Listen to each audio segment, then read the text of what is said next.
Kia ora, I'm Allan, I'm from Resene Paints, and today we're going to show you how to spray your fence. As you can see, this fence really needs a good treatment of Resene, moss and mould killer first. Spray that on and leave it for 24 hours.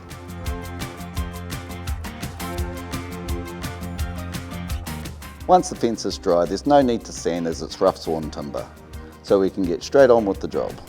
The paint I'm using is Resene Lumbersider CoolColour and Resene Fuscous Grey. I always strain my paint before putting it into the sprayer. That way I'm sure it's free of any particles that might clog up the machine. There is a range of sprayers you can hire or buy. Today I'm using the Graco Ultra 490. To keep my paint from forming a skin on top in the warmer weather, I've custom made a lid. Always flush out your unit first, which I recommend doing even if you've previously cleaned it. Then it's always important to make sure that you have the right tip for the job. Refer to the Resene tip guide to help you.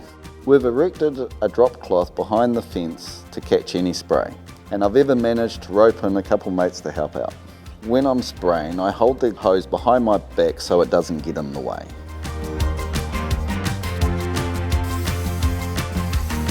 I overlap what I've done by at least 50%. Can you move across, Dan? Thank you, guys. If you do it right, you can achieve this in one application. It's fast, it's fantastic, it looks good.